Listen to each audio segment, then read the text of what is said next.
ওমরে ফারুকের ইন্তেকালের ঘটনাটা শুনবেন? শুনতে যান। উনি স্বপ্নে দেখলেন একটা লাল মোরগ ওনাকে 3টা ঠোকর মেরেছে।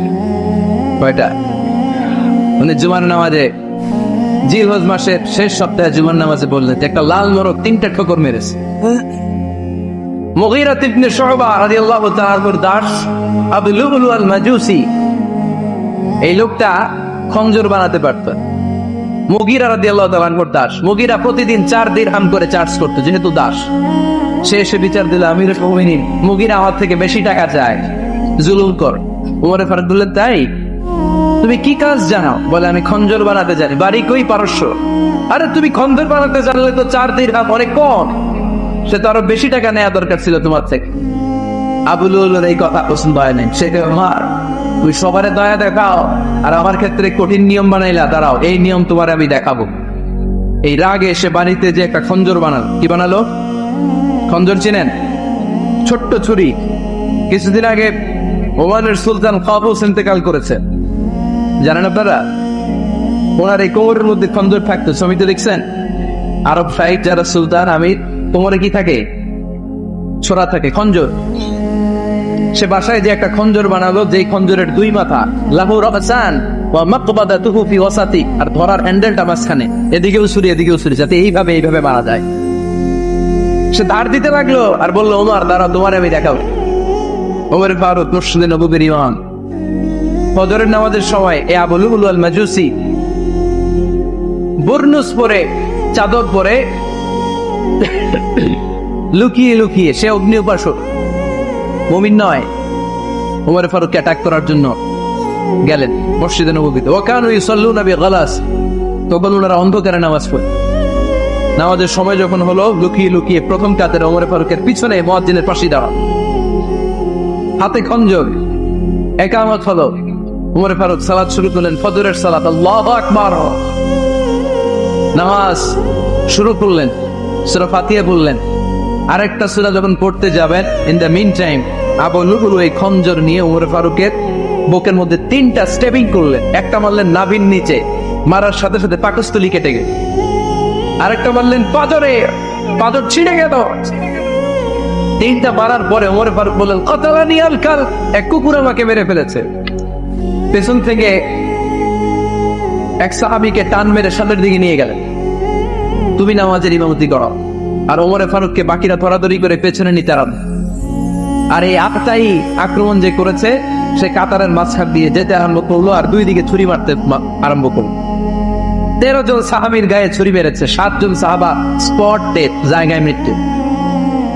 এই ভয়ঙ্কর অবস্থা দেখে এক সাহাবী বুরনুস, এক ধরনের জুব্বা আছে মাথাওয়ালা, অনেকে জ্যাকেট পরছেন না, এরকম মাথাওয়ালা লম্বা জুব্বা আছে, আরবরা শীতে পরে মাথা, এই মাথাওয়ালা জুব্বা বের করে এক সাহাবী জালের মতো তার দিকে উড়ে পুরায় নাও। ওই বুরনুসের মধ্যে পেঁচিয়ে আবু লুলু মাটিতে পড়ে গেল আর সুইসাইড করে ফেল, নিজের বুকে নিজে মেরে আত্মহত্যা। যেই সাহাবীকে ইমামতির জন্য দাঁড় করালেন, উনি ছোট্ট সূরা দিয়ে প্রথম রাকাতে সূরা আল কাউসার, দ্বিতীয় রাকাতে সূরাতুল ইখলাস দিয়ে নামাজ শেষ। ওমর ফারুক বেহুশ। ওমর ফারুক কি? হ্যাঁ, সবাই কান্নাকাটি করত, সবাই দেখতে গেলেন। এখন হুঁশ ফিরে না। মুখের মধ্যে, মুখ খুলে রাষ্ট্রের চিকিৎসক মুখের মধ্যে দুধ দিলেন, ওই নাভি দিয়ে দুধ বের হয়ে, পাকস্থলী কেটে ওখান দিয়ে দুধ বের হয়ে যাচ্ছে। তারা বললো, ওনারে বাঁচানো সম্ভব না, দেখেন হুঁশ ফিরে কিনা। হুঁশ ফিরলে ওনার পরে কে আবির হবে, উনি যেন প্যানেল ঠিক করে দিয়ে যায়। সবাই তাকিয়েছে ওমর ফারুকের চোখের দিকে। আল্লাহর মেহেরবানিতে ঘন্টা খানিক পরে উনি চোখ খুললেন। চোখ খোলার পরেই বলেন নাই, ও মা আমি মরে যাই। চোখ খোলার পরে উনি বলেন নাই, কে বললো আমারে? চোখ খোলার পরে উনি বলেন নাই, আমার পরে নেতা কে হবে? চোখ খোলার পরে সর্বপ্রথম কথাটি ছিল, আসল্লান নাস, আমার নেতৃত্বে যে ফজরের নামাজটা শুরু হয়েছিল, এটাকে ঠিক মতো তোরা করেছিলি? আমার নেতৃত্বে যে ফজরের জামাত শুরু হয়েছিল, সেটা ঠিকঠাক মতো সমাপ্ত হয়েছিল কিনা আগে বল, আগে বল, আগে বল। আসল্লান নাস, নামাজটা হয়েছে কিনা বল। সুবহানাল্লাহ বলতে পারলেন না? This is our super hero. নেতা অনেকগুলো লাগে না, এরকম নেতা একটাই যথেষ্ট, যে গোটা বিশ্বকে কাঁপায় দিতে পারে। চিল্লায় বলো ঠিক কিনা? আমরা চাই আমাদের ছেলেগুলো ওমর ফারুকের মতো বড় হোক।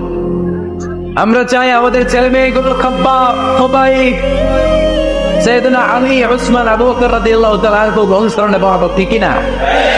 আমরা একটা ওমর চাই যিনি আমাদেরকে সালাতের শিক্ষা দিয়ে গিয়েছেন, ইন্তেকালের আগে বলেছেন সাল্লান নাস।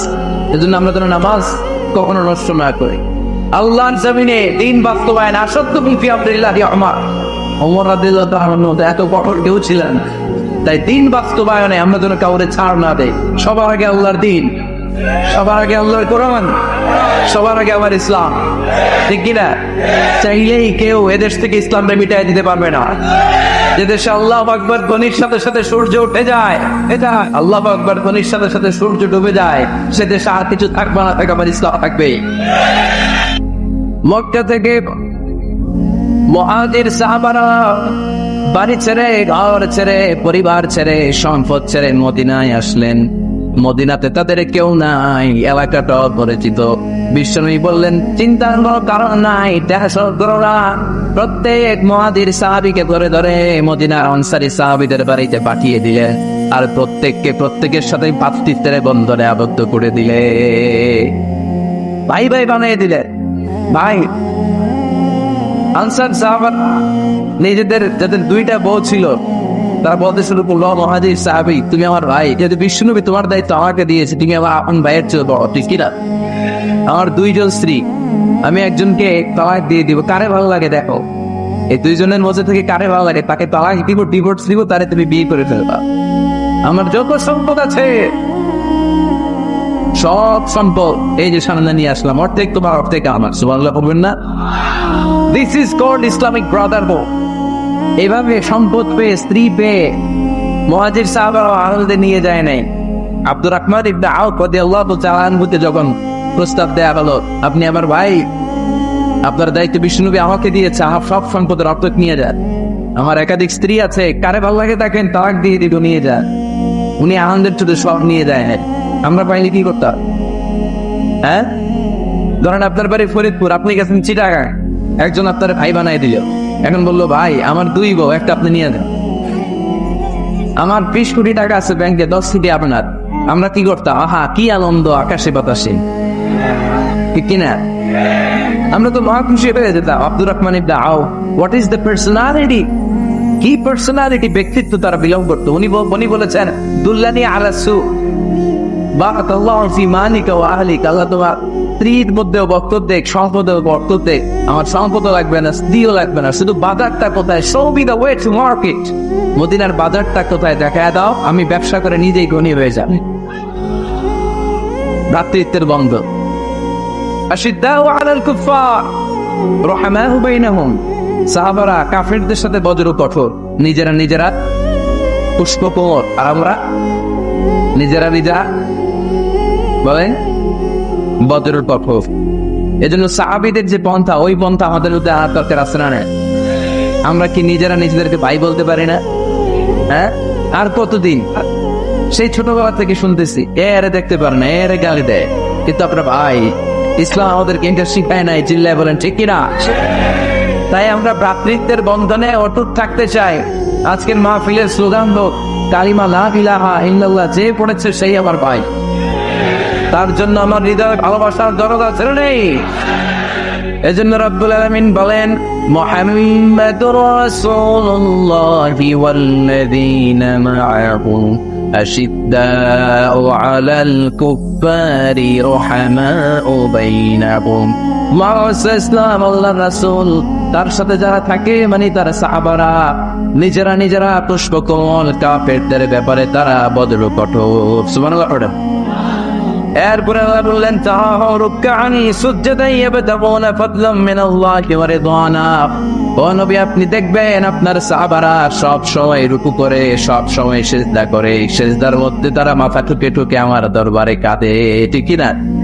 সাহাবাদের একটা বৈশিষ্ট্য হচ্ছে অবসর পেলেই ওনারা রুকু করতেন, সিজদা করতেন।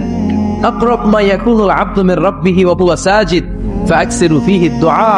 বান্দা যখন সিজদায় লুটিয়ে পড়ে, বান্দা তখন আল্লাহর সবচেয়ে কাছে চলে যায়। আমরা যখন সিজদা দেই তখন আল্লাহর কাছে চলে যাই। কখন কাছে চলে যাই? যখন কি দেয় আপাত দৃষ্টিতে মনে হয় আমার সিজদাটা মসজিদের টাইলসের উপরে পড়েছে, জায়নামাজের উপরে পড়েছে, মসজিদের কাতারের উপরে মুসল্লার উপরে পড়েছে, কিন্তু আল্লাহর হাবিব বলেন তোমার সেজদাটা আল্লাহর কুদরতি পায়ের উপরে পড়েছে। সাহাবীরা সব সময় রুকু সিজদায় করে থাকতেন, আল্লাহর কাছে তারা চাইতেন। তাই আমাদের মডেল হবে সাহাবা, আমাদের মডেল হবে কারা? আওয়াজ করে বলেন কারা? এই মেসেজটা বাড়িতে নিয়ে যেতে পারবেন তো?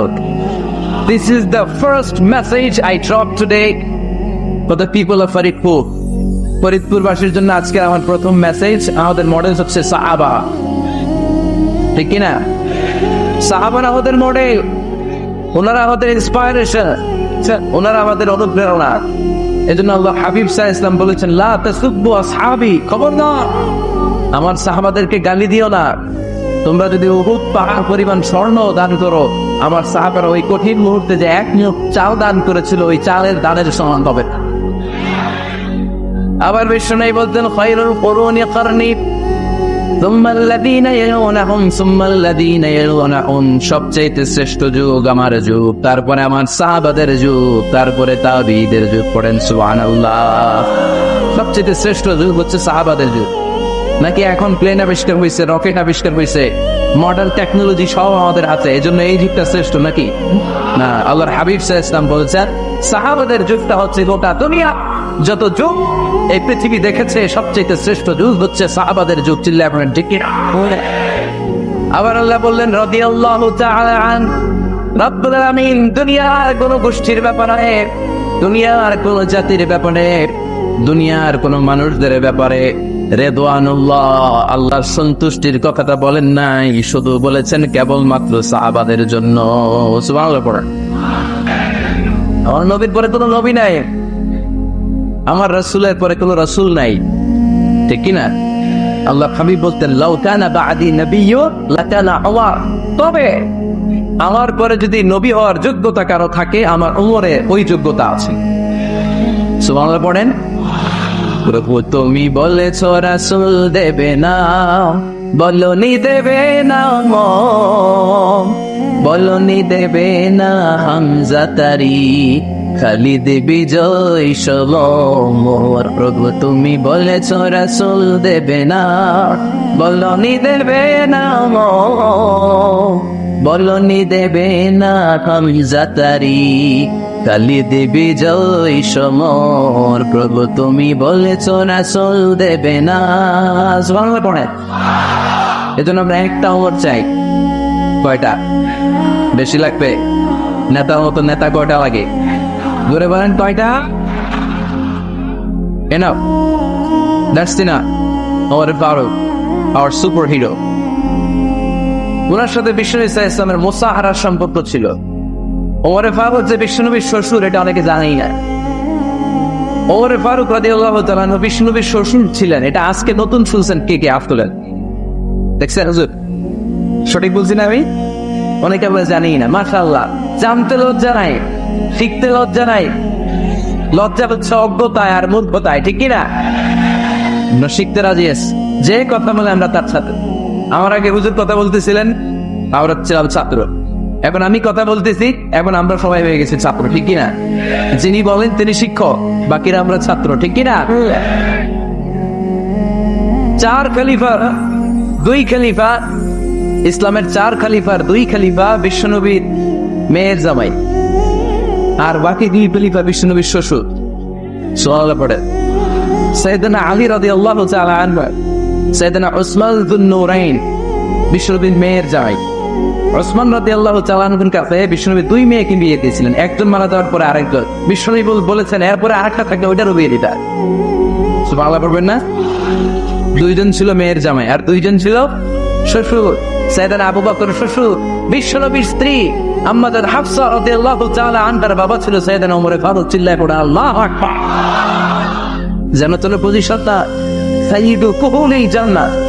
জান্নাতে যত নারীরা যাবে, নারীদের সর্দারিনী হবে সাইয়্যিদাতুনা ফাতিমা রাদিয়াল্লাহু তাআলা। এই ফরিদপুরের যত ইয়াং স্টাররা তোমরা যারা জান্নাতে যাবে, তোমাদের লিডার হবে সাইয়েদনা হাসান আর হুসাইন রাদিয়াল্লাহু তাআলা আনহুমা। আর বয়স্ক মুরব্বীরা যারা জান্নাতে ঢুকবেন, আপনাদের লিডার হবে সাইয়েদনা আবু বকর আর সাইয়েদনা ওমর ফারুক রাদিয়াল্লাহু তাআলা। সুবহানাল্লাহ পড়তে পারলেন না? ওমর ফারুক এর সাধারণ কোনো ক্যারেক্টারিস্টিক্স নয়।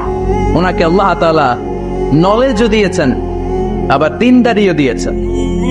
আবার তিনি ভাইয়েরা খেয়াল রাখবেন, কোন আলেমের মধ্যে বা কোন নেতার মধ্যে যদি এই দুইটার সমন্বয় আপনি পান, যে তার জ্ঞানও আছে আবার দিনদারিও আছে, he belongs the knowledge and he belongs the taqwa, সে গোটা বিশ্বকে জয় করে ফেলে, ঠিক কিনা? যার মধ্যে জ্ঞান আছে, যার মধ্যে তাকওয়া আছে, তার কেউ সময় রাখতে পারে? ওমর ফারুককে এই দুই নেয়ামত দিয়ে ধন্য করেছে কে? সহিহ বুখারীর বর্ণনা, বিশ্বনবী সাহাবীদের সামনে একটা স্বপ্নের কথা বলছেন। বিশ্বনবী বললেন, আমি স্বপ্নে দেখলাম আমার আঙ্গুলের ফাঁকা থেকে দুধ বের হচ্ছে, আমি তৃপ্তি সহকারে দুধ খেলাম। খাওয়ার পরে দেখলাম আঙ্গুলের মধ্যে একটু দুধ লেগে আছে। আমার আঙ্গুলে অতিরিক্ত লেগে থাকা দুধটা আমি ওমরে ফারুকের মুখের মধ্যে লাগিয়ে দিলাম। সাহাবারা বললেন, ইয়া রাসূলুল্লাহ, ইয়া হাবিবাল্লাহ, মাযা আওয়ালতা বিহি, এই স্বপ্নের আপনি কি ব্যাখ্যা করলেন, আমরা তো বুঝলাম না। বিশ্বনবী বললেন, আওয়ালতু বিহি আল ইলম, আমি এই দুধ দিয়ে জ্ঞানের ব্যাখ্যা করেছি, কারণ ওমরকে আল্লাহ যেই জ্ঞান দিয়েছে গোটা বিশ্বের কাউকে এত জ্ঞান দেয় না। এজন্য স্বপ্নে যদি কেউ দেখেন যে আপনি দুধ খাচ্ছেন, তার মানে আল্লাহ তাআলা আপনার জ্ঞান বাড়ায় দিক। ওমর ফারুককে দুধ খেয়ে অতিরিক্ত দুধের অংশটা বিশ্বনবী আবু বকর রাদিয়াল্লাহু তাআলা মুখে দেন নাই, সাইয়েদনা উসমানের মুখে দেন নাই, আলী রাদিয়াল্লাহু তাআলা মুখে দেন নাই। স্বপ্নে অতিরিক্ত লেগে থাকা দুধটা বিশ্বনবী ওমর ফারুকের ঠোঁটের মধ্যে লাগিয়ে দিয়েছে। এই হাদিস থেকে প্রমাণ হয় আল্লাহ তাআলা জ্ঞানের নেয়ামতে সাইয়েদনা ওমর ফারুককে ধন্য করেছে। আবার বুখারীর বর্ণনা, বিশ্বনবী সাল্লাল্লাহু আলাইহি ওয়াসাল্লাম আরেকটা স্বপ্নের বর্ণনা দিচ্ছেন। তিনি বললেন, তোমাদের সবাইকে স্বপ্নে আমার সামনে দাঁড় করানো হলো। আমি দেখলাম তোমাদের কারো জুব্বা নাভি পর্যন্ত, কারো জুব্বা হাঁটু পর্যন্ত, কারো জুব্বা টাকনু পর্যন্ত। ওমরে ফারুককে যখন স্বপ্নে আমার সামনে দাঁড় করিয়ে দেয়া হলো, আমি দেখলাম ওমরের জুব্বা এত লম্বা, ওমর টেনে হিচড়ে তা জুব্বা নিয়ে সামনে হেঁটে যাচ্ছে। সাহাবারা বললেন, ফামাযা আওয়ালতা বিহি ইয়া রাসূলুল্লাহ, ও আল্লাহর রাসূল, এই স্বপ্ন দিয়ে আপনি কি বোঝাতে চাইলেন, আমরা কিছু বুঝলাম না। বিশ্বনবী বললেন, আওয়ালতু বিহি আত-তিন, আমি হাদিসের দ্বারা তিনের ব্যাখ্যা করলাম, যার জামা যত লম্বা তার দিনদারি তত বেশি। সুবহানাল্লাহ, রাস্তে পড়ে স্বপ্নে দেখলেন কোন সাহাবীর জুব্বা নাভি, কোন সাহাবীর হাঁটু, কারোটা টাকনু, কিন্তু ওমরে ফারুকের জুব্বা এত লম্বা, তিনি তার জুব্বা টেনে হিচড়ে যাচ্ছেন। বিশ্বনবী বললেন, এটা দ্বারা আমি তাকওয়া, দিনদারি, তাকওয়া, এটার ব্যাখ্যা করেছি। তার মানে ওমরে ফারুকের তাকওয়ার সামনে সব তাকওয়া পানি হয়ে যাবে। কোন সুবহানাল্লাহ। আল্লাহ তাআলা সাইয়েদনা ওমরে ফারুককে দ্বীনের জ্ঞান দিয়েছেন, তাকওয়া দিয়েছেন। যুবক ভাইরা, যাকে আল্লাহ তাআলা দ্বীনের জ্ঞান দেয়, যাকে আল্লাহ তাআলা তাকওয়ার এই গুণ দিয়ে সমৃদ্ধ করে, তার জন্য গোটা বিশ্বের সব দরজাগুলোকে ওপেন করে দেয় কে? সাইয়েদনা দাউদ আলাইহিস সালাম আকাবা উপসাগরের পাশে বসে যখন জাবুর কিতাব তেলাওয়াত করতেন, সাগরের মাছগুলো সাগর ছেড়ে দিয়ে ডাঙ্গায় চলে আসতো। প্রতি সপ্তাহে শনিবার সাইয়েদনা দাউদ আলাইহিস সালাম সাগরের তীরে বসে তেলাওয়াত করতেন। আল্লাহ দাউদ আলাইহিস সালামের কওমের লোকদেরকে বললেন, ও দাউদ নবীর উম্মতেরা, খবরদার, যেহেতু শনিবারে তোমাদের নবী তেলাওয়াত করে, শনিবারে সাগরের মাছগুলো সাগর ছেড়ে দিয়ে তীরে চলে আসে, শনিবারে মাছ ধরাকে আমি হারাম করে দিলাম। শনিবারে মাছ ধরা হারাম, খবরদার। দাউদ নবীর কওমের উম্মতের লোকেরা ভাবলো, আল্লাহ আমাদেরকে শনিবারে মাছ ধরতে নিষেধ করছে, এক কাজ করি, শনিবারে বেড়া দিয়ে রাখি, শনিবারে আটকে রাখবো, মাছ ধরবো রবিবারে, শনিবারে ধরা যাবে না, কারণ হারাম। শনিবারে ধরা কি? আল্লাহ কইছে, কে কইছে? কথা বুঝতেছেন? শনিবারে মাছ ধরা কি? তারা বললো, শনিবারে মাছ ধরা হারাম, রবিবারে ধরবো, শনিবারে আটকে রাখবো, জাল দিয়ে আটকে রেখে রবিবারে মাছগুলো ধরবো। হারামকে কৌশল করে খাওয়ার জন্য পদ্ধতি অবলম্বন করলো। আল্লাহ বললেন, ফাকুনু কিরাদাতান খাসিন, আমি আল্লাহর কথাকে কৌশল করে হারামকে হালাল বানাতে চেয়েছো, যারা এই কৌশল করেছো, তোরা সবগুলো অভিশপ্ত বানর হয়ে যা। মুহূর্তের মধ্যে রব্বুল আলামিন দাউদ আলাইহিস সালামের উম্মতের মধ্য থেকে এই বেয়াদবগুলারে বানর বানায়া দিলেন। এখন চিড়িয়াখানায়, বান্দরের জেলখানায় যে যখন বান্দর দেখেন, এগুলো সব দাউদ নবীর উম্মত। ক্যাঁ ক্যাঁ ক্যাঁ ক্যাঁ করে বানরগুলা, ঠিক কিনা? বাদাম ঠিল ছুললে বোঝা যায় বান্দরের ভিতরে কত বান্দরামি আছে। চিড়িয়াখানায় গেছেন আপনারা, এগুলোর অধিকাংশই হচ্ছে দাউদ আলাইহিস সালামের কওম। তার মানে আপনি কৌশল করে হারামকে যদি খেতে চান, ওই কৌশলটাকে হারাম করেছে কে? আবার আমাদের বাংলাদেশে হিলা বিয়ে আছে না নাই?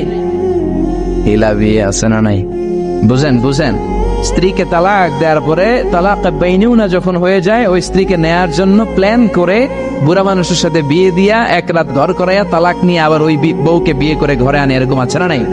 বিশ্বনবী বললেন এদের উপর আল্লাহ লানত। হারাম জিনিসকে খাওয়ার জন্য তুমি কৌশল করেছো, হারামকে খাওয়ার হালাল বানানোর কৌশলটারেও হারাম করলো কে? আমার অনেক ব্যবসায়ী ভাইরাও এই কৌশলগুলো করে। খবরদার, কৌশল করলে হারাম কখনো হালাল হয় না। অনেক ব্যবসায়ী ভাইদের মধ্যে এই সমস্যা। ছোটবেলায় এক গল্প শুনেছিলাম, এক গরু ব্যাপারী। কি ব্যাপারী? মনোযোগ নাই বোধ হয়, অনেক রাত হয়েছে তো শেষ করে দেই। শেষ করব, আরো কয়েক মিনিট শুনবেন। এক গরু ব্যাপারী প্রতিদিন গরু নিয়ে হাটে যাওয়ার আগে বউরে ডাইকে বলে, এই বউ, তুই গরুর একটা দাম ক। বউ বলে, কত দাম কমু? গরু ব্যাপারী কয়, 1 লাখ টাকা। গরু ব্যাপারী কয়, ঠিক আছে, কইলাম 1 লাখ টাকা। এবার বাজারে যাওয়ার পরে যেই গরু কিনতে আসে সবাই রে কয়, আজকে সকালে একজন 1 লাখ টাকা দাম করে গেছে, আমি দেই নাই। আপনি আর 5,000 টাকা বাড়াই দিয়ে দিন, 10,000 টাকা বাড়াই দিয়ে দিও। এরকম কৌশল আছে না নাই? জোরে বলেন। এজন্য হারাম খাওয়ার জন্য কৌশল করাকেও হারাম করলো কে?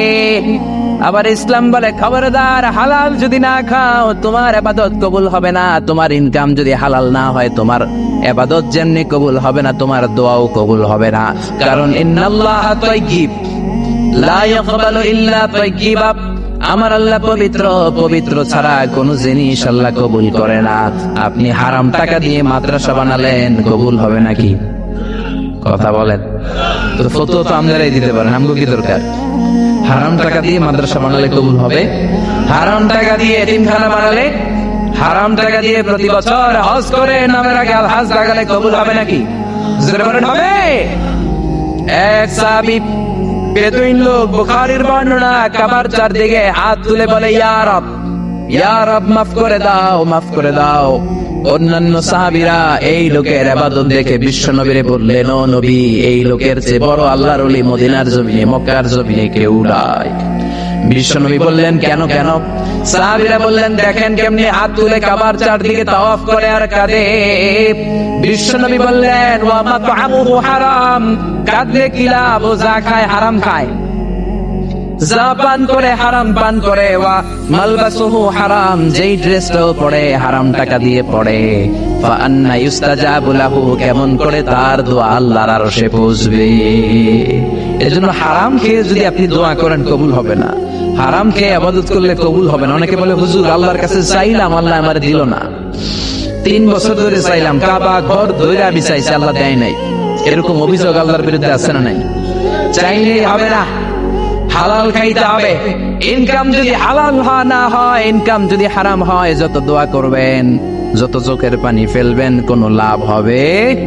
লা ইয়াদখুলুল জান্নাতা জাসাদুন গুযিয়া বিহারাম, হারাম খেয়ে যেই দেহটারে আপনি বড় বানালেন, ওই দেহটারে জাহান্নামে ঢুকাবে কে? ইসলামের জিহাদের ময়দানে সর্বপ্রথম যেই সাহাবীটা তীর মেরেছেন, ওনার নাম সা'দ বিন আবি ওয়াক্কাস। বিশ্বনবী বললেন, ইয়া রাসূলুল্লাহ, উদুল্লাহ আইয়াজআলানি মুস্তাজাবাদ দাওয়া। ও নবী, আল্লাহর কাছে দোয়া করে দেন যাতে আল্লাহ আমারে মুস্তাজাবুদ দাওয়া বানিয়ে নেয়। মুস্তাজাবুদ দাওয়া মানে হলো যে লোক দোয়া করতে দেরি, কবুল হতে দেরি হয় না। মুস্তাজাবুদ দাওয়া আরবিটা শিখে রাখেন। বলেন কি নাম? মুস্তাজাবুদ দাওয়া। পিছনের ভাইরাও বলো, কি নাম? আরো জোরে সবাই বলেন, মুস্তাজাবুদ দাওয়া। দোয়া করলেই কবুল। সা'দ বিন আবি ওয়াক্কাস বললেন, নবী, আপনি দোয়া করে দেন আল্লাহ যাতে আমারে মুস্তাজাবুদ দাওয়া বানায়, আমি দোয়া করলেই যেন কবুল হয়ে যায়। বিশ্বনবী বললেন, ও সা'দ, আতিবে মাতআমাকা তাকুন মুস্তাজাবাদ দাওয়া। যেই খাবার তুমি খাবা, খাবারটা হালাল খাও, হালাল খাইলেই তুমি মুস্তাজাবুদ দাওয়া। যেটা খাবা হালাল খাইবা, হালাল খাইলেই তোমার দোয়াকে কবুল করে নেবে কে? আবার কিয়ামতের ময়দানে 5টা প্রশ্নের উত্তর দেওয়া ছাড়া কোন বনি আদম পা নাড়াতে পারবে না।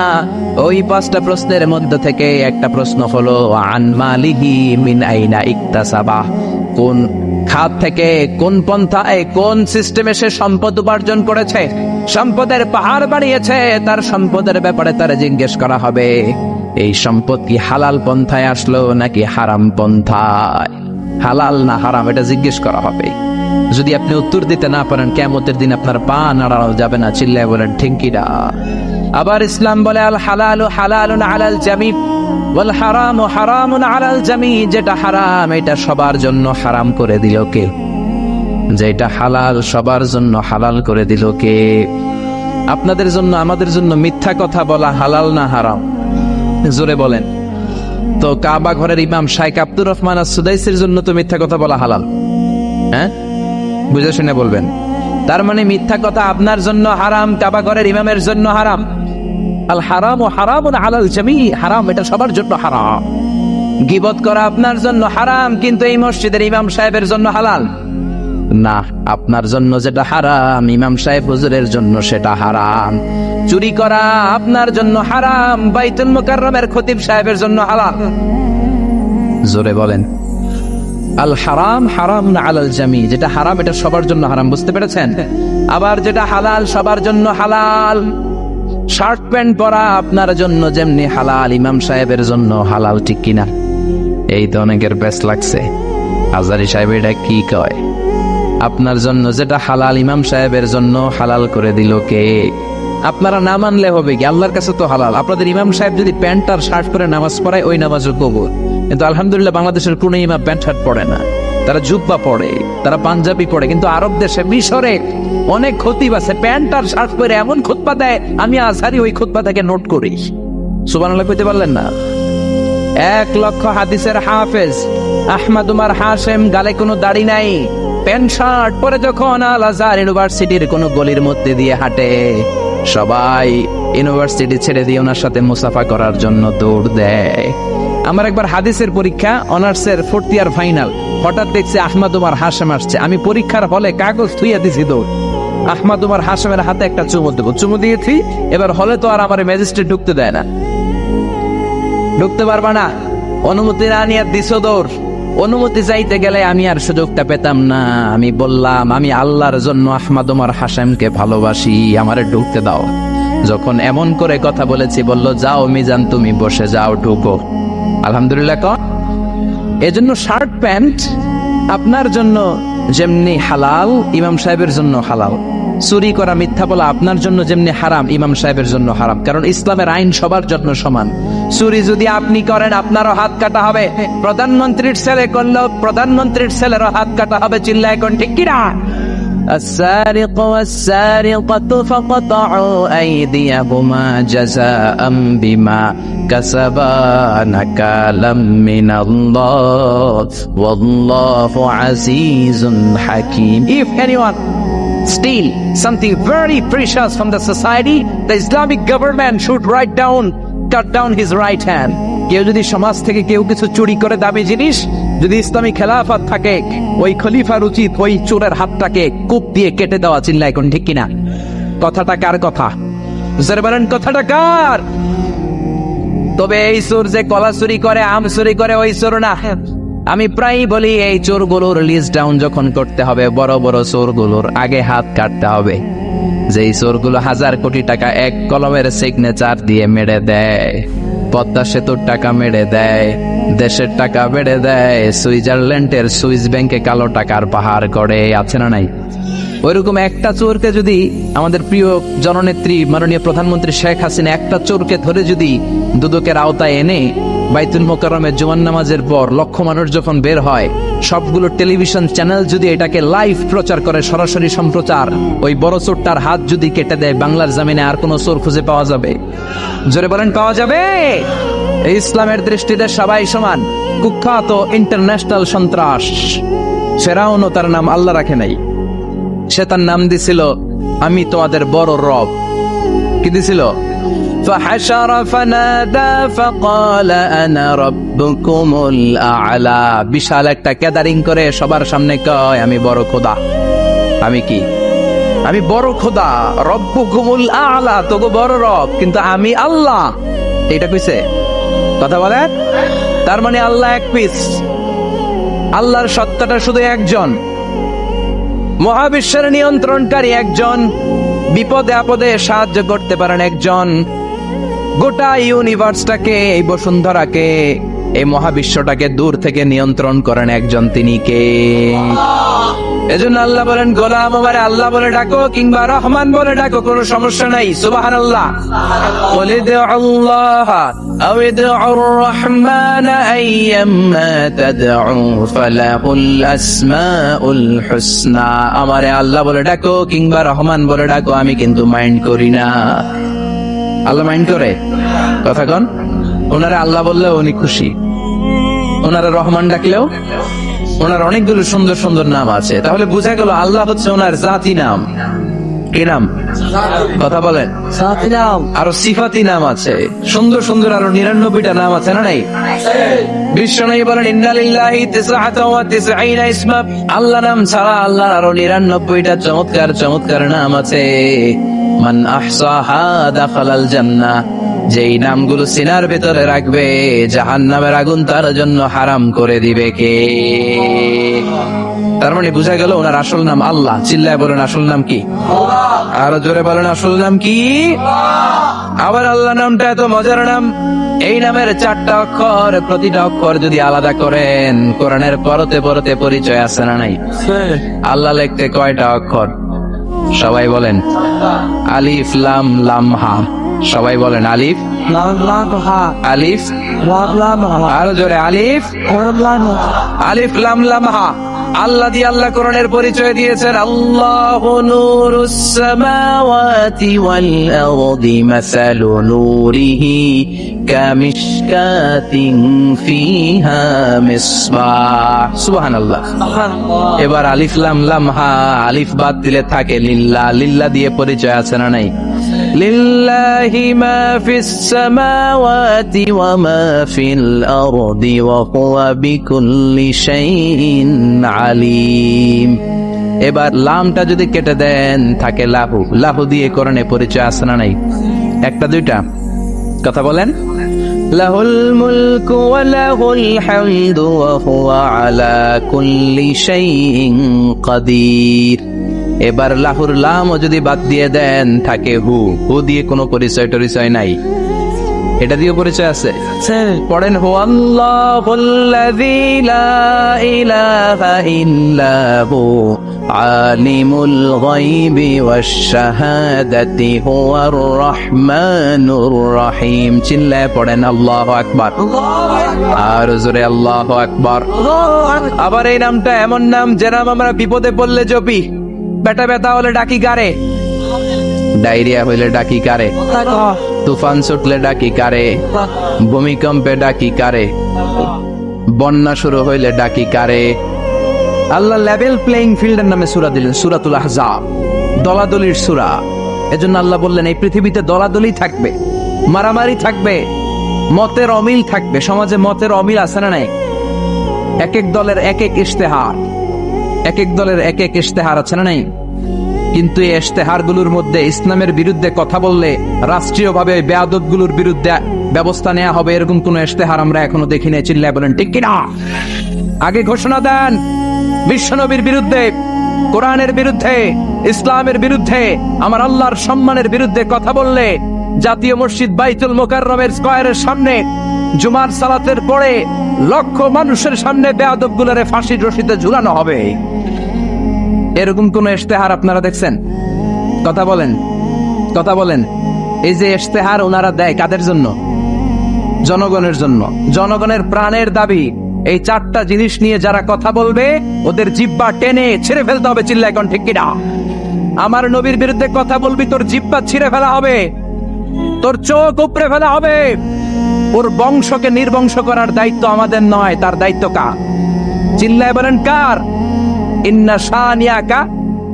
চিল্লায় বলেন ইন্না শানিয়াকা হুয়াল আবতার। এজন্য নির্বাচনী ইশতেহারে এই 4টা বিষয়ের ব্যাপারে আমরা কথা চাই। চিল্লায় বলেন ঠিক কিনা?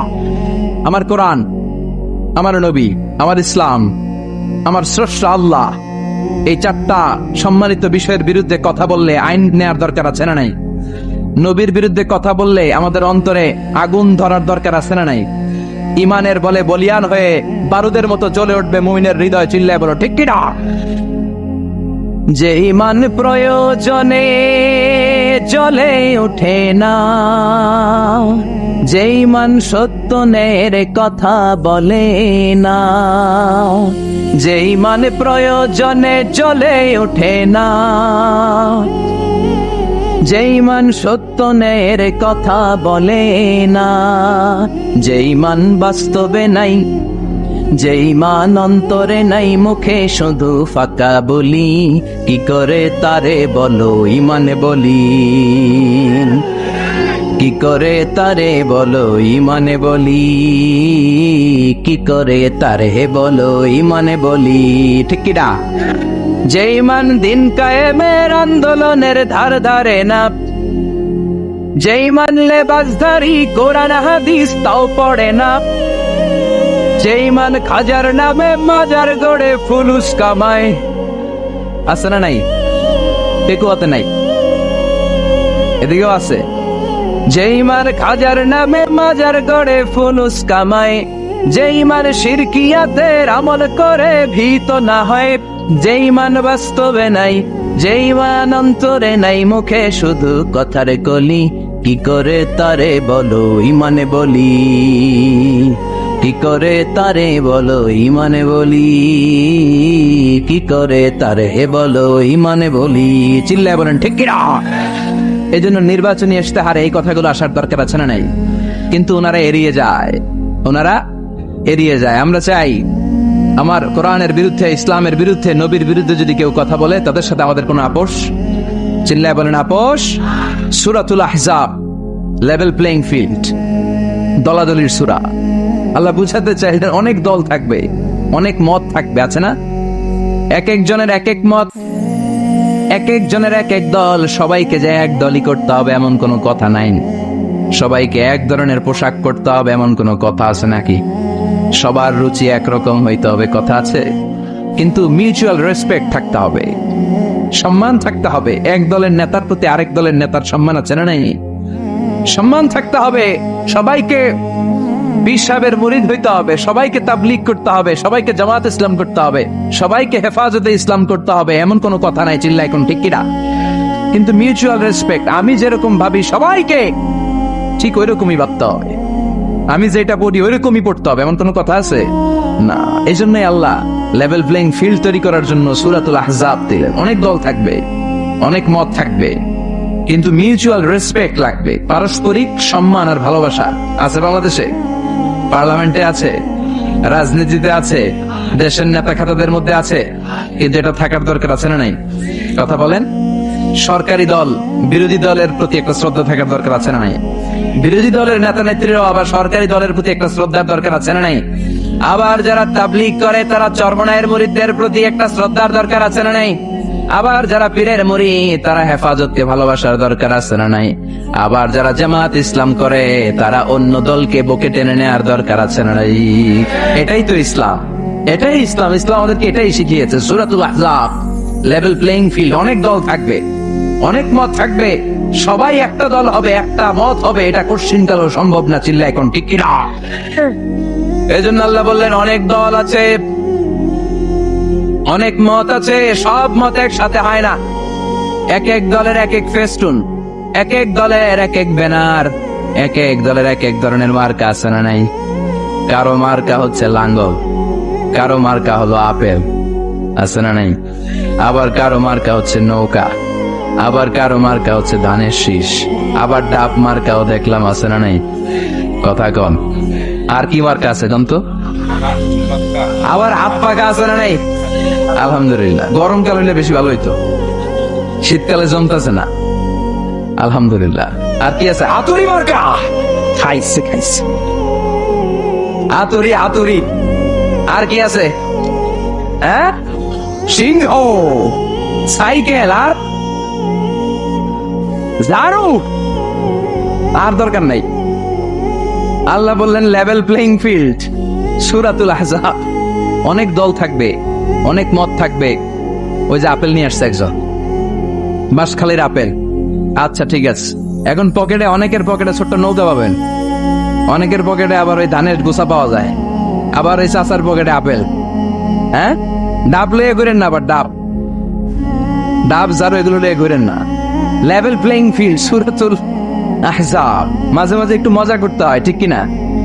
فإذا ركبوا في الفلك دعوا الله مخلصين له الدين فلما نجاهم إلى البر إذا هم يشركون। আল্লাহ বলে, আমার কিছু গোলাম আছে সাগরের মাঝখানে যদি তুফানে পড়ে আমারে ডাকে, তুফান চলে গেলে আমারে গালি দেয়। এরকম ডাকাইতাছে না নাই? সবসময় ডাকতে হবে কারে? বিপদে আপদে, সকালে বিকালে, শীতকালে গ্রীষ্মকালে জিকির হবে একজনের নামে। চিল্লায় বলেন, তিনি কে?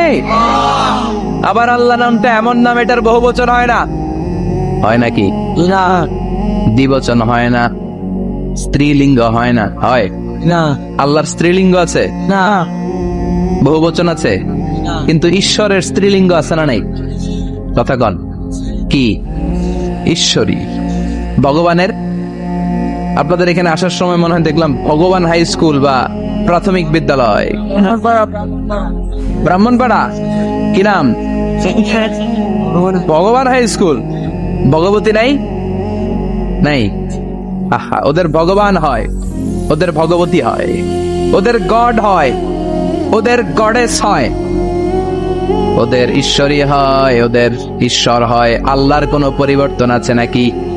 চিল্লায় বলেন, আল্লাহ একজন, তার কোনো পরিবর্তন নাই। আমরা বললাম, আল্লাহ বুঝেছি তোমার অনেক ক্ষমতা, তোমার নামটা বড় মধুর নাম, প্রতিটা অক্ষর আলাদা করলেও পরিচয় পাওয়া যায়। তোমার আসল নাম আল্লাহ, কিন্তু এই যে তুমি আল্লাহ, তুমি কতদিন ধরে আল্লাহ? কতদিন? কবে থেকে আছো? কতদিন থাকবা? প্রশ্ন আসে না নাই? মাঝে মাঝে প্রশ্ন আসে না, উনি কয়দিন ধরে আছে? কতদিন ধরে ওনার এত ক্ষমতা? কতদিন পর্যন্ত ওনার এই ক্ষমতা কন্টিনিউ করবে? প্রশ্ন হয় না? কথা বলেন।